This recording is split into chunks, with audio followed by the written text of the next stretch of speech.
Good morning guys! Maayong buntag everyone! Sa wakas at natapos ang half ng ating February. Ayan, good morning sa ating lahat. Happy Monday! And time check natin, alas 8 pasado na, mag-alas 9 na pala. Andito na ako sa shop with Chico. At kumain na kami ng breakfast. So itong breakfast namin guys, binibili lang namin on the way. This is our iconic talaga and popular to-go breakfast. This is the pastil of Mindanao. So bumili tayo ng pastil. Yung pastil dito, nagre-range yung presyo niya from 10 pesos to 50 pesos. Depende kung gaano ka-special yung pastil.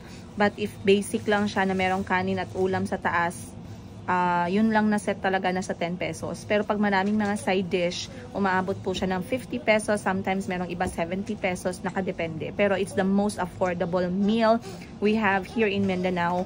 Kaya kapag kayo ay let's say mag-road trip at nandito kayo sa area namin, you can find pastil anywhere, everywhere, anytime, all the time, you guys.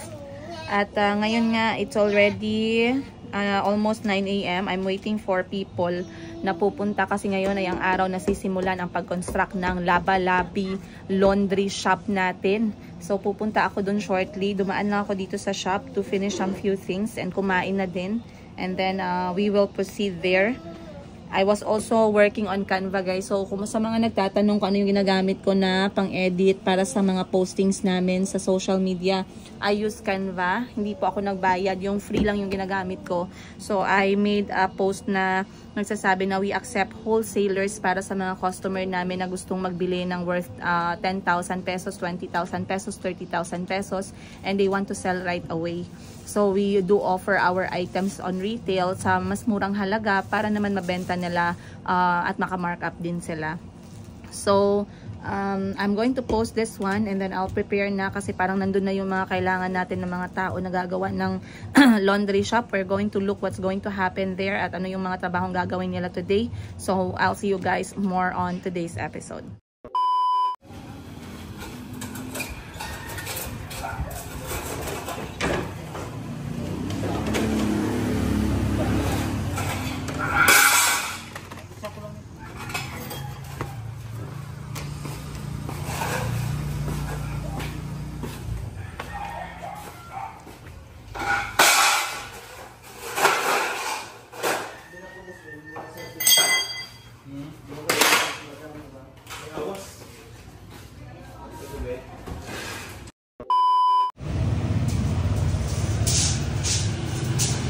Dara mag-start ang machine.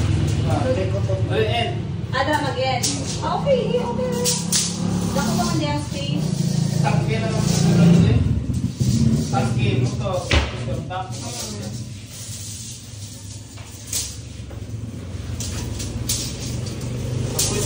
Okay, so today guys, mag-start ang construction for the laundry shop.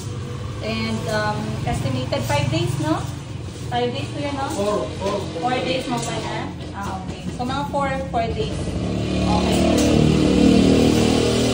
Okay lang guys, kasi pinagpaalam na natin to sa may-ari na merong magtatrabaho dito. And normally, yung mga nag-work, kailangan talaga nila mag-overnight stay. So, dito sila mag-stay habang nagtatrabaho, okay lang din. Kasi meron lang tayong communication sa may-ari, sa owner ng ating nirerentahan. So, okay na. Parang 4 silang gagawa. Babalik-balikan ko na lang para masilip natin. Pero okay naman siya kasi merong kuryente, meron na ding tubig. So, I think all set na. We're going to check it guys every day para meron tayong update. Of course, update ko din kayo. But they're going to start the technical part, I think. And sa aking part, kailangan natin bumili na ng check meter and ang ating gas, 50 kg na gas tank for the dryer.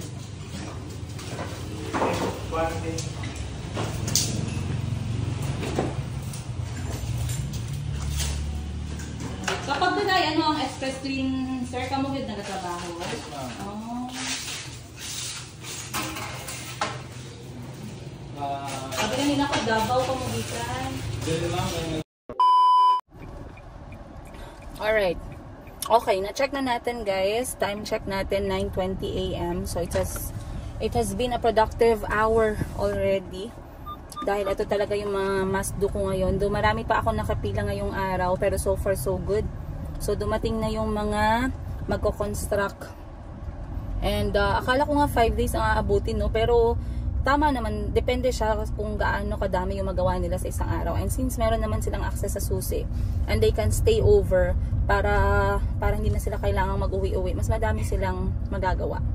So the date is February 17 to 22nd yung construction, and then next week most probably we are going to open our laundry shop, inshallah, para sa barangay na to dito sa Jensan. So we are located dito guys sa may Saway, Purok Saway, Barangay Labangal. Ayun. Pero parang magkakaroon ako ng busy week, I'm not sure, kasi meron kaming invitation to Manila, very special invitation. She would like to meet me and my sister, si Madam Sheena, one day lang sa Manila. Sana all, mag-isang araw lang sa Manila. So lilipad kami, if matutuloy, lilipad kami guys, and then babalik ng Jensan.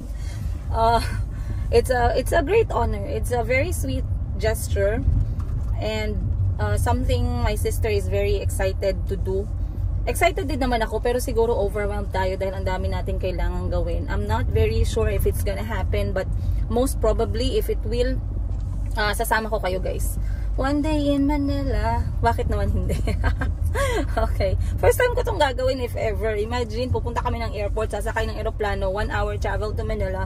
We're gonna meet someone, we're gonna spend time with them, stay at hotel, and then the next day we will need to fly back. Grabe, parang feeling namin, parang artista, yung parang, may concert ka, may concert tapos uuwi ka agad. But, abangan nyo. If this is going to happen, it's gonna be very exciting, you guys. Abangan nyo yan. We are not yet done. Meron ako nakitang pwesto dito na laundry shop. Sisilipin natin yung kanyang presyo para malaman natin kung ano ba yung presyo natin, may panlaban ba tayo and all. Let's go and see. Ayan, parang 60.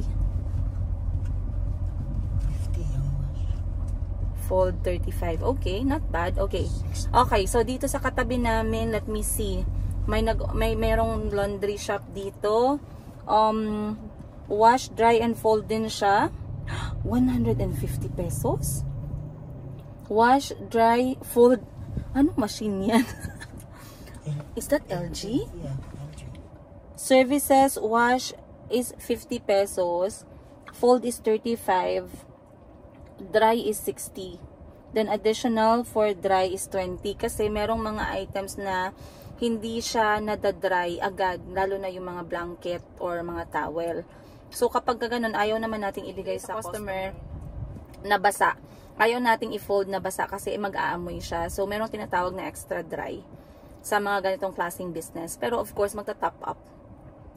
Pero 150 pesos, how am I going to beat that? Pero kasi guys, kinumpare ko kasi yung presyo ko dun sa presyo na nakita ko sa labas na mas malaking laundry shop din, and my price was the same as there. 70 ang wash, 70 ang dry, and then 223 pesos yung sa kanila for all-in services. Pero dito maybe, how many kilos is that? Did they put? Per load, per load, same gaya pala sa tuwa. There you go, and silip na lang. Ay, check natin guys. Ask ka na lang. Hi guys, ang bilis ng oras natin. Time check, 12:30 na ng tanghali. And ako'y nandito na naman sa tindahan ng aking ate kasi lately we are working together para ma-replenish, para mabenta ng mas mabilis yung aming stocks, and we can bring new stocks from Bangkok, Thailand. And as you can see guys, this week we are going to show co-ords. Ayun. So nakafocus kami ngayon sa shorts and top, katulad ng nakikita ninyo ngayon. Perfect for holidays, perfect for summer, or kahit na mag-grocery ka lang, mag-shopping, ganyan, mamalengke, pwedeng-pwede. Huwag ka lang mag-heels. So, andito na tayo right now. And na-busy po talaga ako. Actually, I had a lot of things to do today. Pero, something came up, much more important, kasi hindi ko nasasabi sa inyo, pero minsan guys, nagkakaroon talaga ako ng mga walk-in customer. And for my walk-in customer, most of them are our followers and viewers ng mga videos natin. And most of the time, they really want to meet me or meet my team, meet my kids, and then they end up buying. So today, nagkaroon tayo ng customer. Shout out dyan kay, ayaw ni Ma'am makita sa vlog, pero gusto ko siyang i-shout out. So kay Ma'am M ng General Santos City, na galing pa ng Canada. Babalik din daw sila ng Canada next month. So, she really went to my shop to see me at bumili din siya ng mga items natin. Maraming salamat po. And she told me a bit of story about her life na sobrang nakaka-touch. Ito kasi yung mga bagay na hindi basta-basta naiintindihan ng iba. Lalo na yung iba na hindi naging OFW. So, a lot of people hanggang ngayon iniisip pa rin natin na magaan ang buhay ng isang OFW, maraming pera, madali lang yung pera, ganito, ganyan. Pero, the struggle and sacrifices of an OFW, no one can really imagine that. Not unless OFW ka din. I'm not talking about mga Filipina na nakapangasawa at naging housewife or talagang may kaya yung naging partner nila. But I'm talking about OFW who left our country, left the Philippines, left their life here para magtrabaho abroad. So, it's a lot of sacrifices there, you guys. A lot of sadness. And habang nagkikwento si Ma'am kanina, I can really feel for her. Kasi nga, naging OFW din ako sa Thailand for 10 years and then Africa for 3 years. And it's a lot of sadness. Kasi nga, syempre, iba pa din yung nasa Pilipinas ka. And alam ko sometimes, hindi natin na-appreciate yun. Not unless kayo yung nasa lugar, no? Pero iba talaga, guys. Kung kayo ay nanonood sa akin and you've never been an OFW, hindi nyo alam or may kakilala kayong OFW, mahirap intindihin. Pero, iba talaga siya. Kapag kayo ay naka-experience na malayo sa bansa natin na to, let's say, and everything starts from scratch talaga abroad. And most of the time, ang trabaho ng mga tao talaga na nasa abroad ay magtrabaho. Mas priority yung trabaho kesa sa anything. Kasi nga, that's the reason why they left Philippines. Okay? So, once again, ako ngayon magbebenta-benta muna. I have fuses na kailangan nating i-model sa treadmill. 1, 2, 3, 4, 5, 6. Parang 7 sets ang aking gagawin today until hapon. I went to my Laba Lobby laundry shop today para silipin yung gawa nila. Babalik din ako ulit doon bukas to see yung kanilang trabaho. And titingnan natin, guys, para ma-update naman kayo. Other than that, ano pa ba? May mga bagay akong kailangang bilhin para sa shop na mga kailangan natin. At I wanted to talk to you guys kasi I know recently I shared with you na pinayagan ko na yung tatay ng mga anak ko para pumunta dito sa Pilipinas para ma-meet yung mga bata. The only way I can allow him na makita yung mga anak ko is dito lang sa Pilipinas. And recently, nakatanggap ako ng response sa kanya na yun nga, gusto kong i-share sa inyo and what I think about his response. Para naman maintindihan ninyo kung bakit hindi ganun kadali or whatever, anong reason bakit hindi sila nagkikita or if the reason is really valid, I don't know. For me, I do believe na you can never say, hindi mo masasabing mahal mo yung mga anak mo kung hindi ka man lang nag-e-effort para makita sila or kumustahin sila. So, I will never believe such words. Ayun. So, nag-reply naman siya sa akin, guys, sa sinabi ko. And, hindi naman ako nabigla sa reply niya. Actually, somehow, I did not expect anything. Hindi ako nag-expect ng kahit na ano galing sa kanya. Kung gagawa man siya ng effort, talagang mabibigla ako ng bongga. Pero kung mga ganitong klaseng mga bagay na makikita ko sa reply niya, hindi na po bago sa akin yan. Anyway, like I said, I just wanted to have that, yung benefit of the doubt ba? Na at least binigyan ko siya ng chance at alam niya na pwede. Pero, merong pero doon. Ayun. So, mamaya magkwentuhan tayo. Magtatrabaho po muna ang all. I'll see you guys more on today's episode. Limutan ko, guys. Ngayon pala yung aming schedule for the meeting ng wedding, ang tawag mo, organizer. ng wedding ng aming kapatid na si Madam 10 Gifts. Alam niyo, natuwa siya dun sa upload natin last time kasi ang dami ninyong comment na maganda ang kanyang makeup at dress. Maraming salamat. Tuwang-tuwa po siya sa kakabasa ng 200 comments. Nalibat po siya. Ayan. Ay, sabihin natin ang message niya. Anong message mo sa mga comment nila sa iyong photoshoot daw? Ay, thank you so much guys sa inyong mga comments. Nakatawa ko sa Anong mga na-remember mo doon? Sa lahat ng comment. Maganda daw ako, yun lang natandaan ko. So ngayon, nandito tayo for what? For susukat ako ng gown guys, kung may magkasya pa sa akin. Kasi And for then, now, parang hindi ko pa imagine. ma-imagine kasi walang magkasya kasi sa akin. Pero ano yung ano mo? Ano yung iyong vision? Anong vision mo sa Vision ko gown? ang ganda simple. Simple lang. Tapos, Elegant. pero sinukat natin yan, right? Nasukat natin. Parang, hindi ba? Hindi natin nasukat. Ah, Ito yung long sleeve ang ipasuot mo sa akin. try natin yan. Sukatin natin to. May pa-necklace na So, try natin to. Off-shoulder, then ribbon, I think, sa likod. Mag-sandal ka para makita mo kung ano yung itsura niya pag naka-sandals. May sandal ka naman, 'di ba? Yun lang yung white mo na 3 inches. 3 inches. Yung 7 inches para masyado matangkad. 3 inches, lapas pa ako kay Jerry. Ay, parang kasya nga sa'yo yan. Hindi maganda. Parang mga panalaki man dyan. Baka kasya So, andito tayo ngayon sa isang gown rental shop. So, dito meron silang for men and women. Meron silang for debutant. Meron silang mga for the bridesmaids. Ang tawag mo dyan? Entourage. Entourage. Mama, Meron silang, masyadong malaki. Entourage. And meron silang for, eto siguro maganda kay mama, Ayan, ganda. Eto magustuhan to ni mother. This one is very nice. Pasok sa color. Ito kasi yung kulay na dapat anuhin, yung faded or blush pink. Ang ganda niya guys, bagay kay mama. So susukat si Madam 10 Gifts ng isang wedding gown. And the rental fee for this one guys ay 10,000 pesos only. Lagyan natin ng only. Para hindi masyadong mabigat sa bulsa. So ating isusukat. Kung patahi ang mga ganyan, mahal na siya kasi may details, mga siguro. Magkano tayo ganyan ma'am? Pero siguro 30, feeling ko times 3 to times 5 siya kapag katahi. Sa labas namin nag 25 AFM. Yun po nasa labas. Yung sa gilid, yung bago sa gilid. Ayun dito. Mataas talaga yan kasi meron yan siyang train. Masyado mahaba ang train niya. Try mo muna para maka-decide ka na sa wedding gown mo. Hello! Hi! Oo, para maka-decide na siya sa iyang wedding gown. So, susukat muna si Madam 10 Gifts. Ikaw na lang doon, check. Andito din si Madam Sheena para mag-assist. Siyempre, ang mga maid of honor.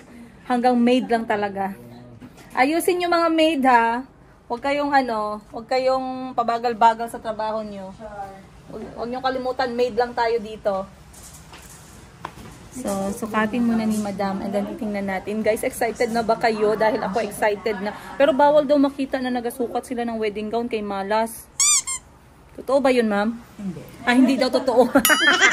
Hindi totoo, sabi ng may-ari nitong shop. Modern na ngayon, guys. Alam nyo kung anong Malas? Yung mga ex na hindi makamove on. Yan yung mga Malas. Tawa yung organizer. Yan yung Malas. Pero sigurado ka na ba walang tututol sa kasal? Siguraduhin mo walang tututol. Kasi baka mamaya pag may tumutol sa kasal, nakagastos ka na. Ay, harangin na ni Ma'am Organizer. Laki pala ng mga wedding gown guys. Mas malaki pa sa king size ko na comforter. Hindi ako makakita. Guys, suso ko magmaritis. Ang sikip. Ay, ang ganda guys. Ang ganda, ganda. Ganyan pala dapat. Dapat malakas ka pag nandito ka nagtatrabaho sa mga gown. Bagay sa mga gown. Ay, wag ko hindi ko pakita sa inyo guys. Baka mamaya ma-reveal yung kanyang wedding gown siya. Sige. Higpitan mo pa, ma'am. Para yung kanyang tiyan na 31 maging 18. Tapos nahimatay pala kaya hindi na makahinga. Kulang ang tali. Ano, sis? Pwede ba patagdagan yun? Okay na. Ah, okay. Sige, sample lang muna. Wow, ganda-ganda naman. And it's not very white. It's creamy white, milky white. Alright guys, good news. May nagustuhan ng kapatid ko. Medyo matagal-tagal na din kami kasi naghahanap. Kasi ang nasa vision niya talaga is off-shoulder. Dahil medyo conscious siya sa kanyang mga six-pack. Six-pack at saka braso. So, gusto niya, yung gusto ng puso niya is off-shoulder. And ngayon, we found something na bago dito sa kanilang shop. So, we decided to try and nakita niya na maganda at komportable siya. So, she might make her decision, say yes to the dress. Di ko muna ipapakita sa inyo, syempre, para meron tayong reveal on that day. Pero maganda siya. I have my thumbs up. And my eldest sister, Madam Sheena Bangkok Wardrobe, is also here. She's also happy with this one. So, tingnan natin kung talagang makakapag-decide at maklose yung deal ngayong araw. But, si Madam Sheena ay nagsukat ng bridesmaid na dress. Hanggang bridesmaid na lang talaga kami nito, guys. Hindi na talaga kami maging bride. Wala kaming wala kaming ang tawag mo dyan? Wala kaming luck. Sa bride na yan. Pero eto magandang color, guys. Oh, nakita ko lang nakahanger. So eto pala yung kulay na terracotta. So terracotta pala siya. Akala ko rustic. Parang rustic orange kasi yung dating niya. Ang ganda, guys, no? Then, isa pa dito na maganda. Eto maganda din, sage green. Though when it comes to tela, okay, maganda din naman to. Then, ang original talaga namin na pinag-usapan is blush pink. So, eto dapat siya. Parang may pagka-blush pink. Ayan. Ganito siya. Hint of pink lang dapat. So, kapag ganito yung kulay namin, maybe si mama nakaganito siya. Medyo silver na merong blush pink. And for us, hindi ko ba alam kasi nag-invite na daw si Madam Ten Gives ng mga friends niya and na-share niya na yung kulay ay blush pink. So, hindi ko alam kung mag-change pa kami ng color. But, we shall see. Pero yung renta ng mga bridesmaid dress, guys, is nasa 1,000 pesos per piece pataas. And for the wedding gown, 10,000, ma'am, no? Ang mga wedding gown? Pataas. 10,000 pesos pataas naman sa wedding gown. So, let's just wait and magme-meeting na ang all. Hanap din tayo ng para kay Boss Jerry. Yan. So, we are deciding on beige. Beige. Bagay. Mas bagay sa yung ana kaysa sa black. Limpyo tanawon fresh look. Langga, kinapay tayo si Ma'am Tay. So, hanap tayo ng tie na lang, guys. Grabe na talaga yung mga kasalan ngayon. Habang tumatagal, mas lalo siyang konti na lang yung nagpapabongga. Mostly these days, intimate. Intimate, maraming intimate, ma'am. No? Mas nagiging intimate slowly yung mga yung mga choices ng mga tao. Siguro dahil din sa magastos na. Number 2, mas nakikita nila yung yung solemn, may word ba na solemnity? Uy, tawa, makikita nila yung solemnity ng ng event kapag lang siya, private and intimate. Other than budget, smart siya, guys. Dahil nga pwede mo namang i-budget after the wedding yung igagastusin mo sa kasal. Not unless marami ka talagang datong na hindi mo alam kung saan mo ilagay. Ilagay mo sa napakabonggang kasalan. Pero in fairness, na-shock din ako kasi akala ko itong si Madam Ten Gives na magpapabongga ng kasal. Kaya nabigla kami nung sabi niya intimate lang daw yung wedding niya. Okay, go. Kasi intimate or bongga, makakakain pa din tayo. Kakain pa din ng all. Dito akong ipa-reserve mo ba? So, finalize na natin yung details ngayon, guys. Guys, nakauwi na tayo sa wakas. At pag uwi ko dito, may naabutan po akong isang pinggang bayabas. At sponsor of dinner. Ayan! Andito si Madam Ten Gives siya kasi Madam Sheena.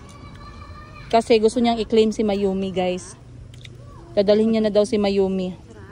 nakapaak ang Papalitan niya na daw ang pangalan. Kung ipapalitan mo ang pangalan ni Mayumi, anong pangalan ang ipapalit mo at bakit?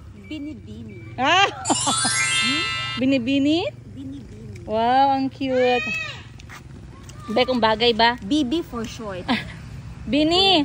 Bini-bini! Hoy! Oh no! Bini-bini! Bini-bini ka? Bini-bini! Bini-bini! Mm. Oh! Yes, I'm your mama. Is that your mama? Po ka diri oh. Po. Very good. Sarap? Uy! Asa sunod to?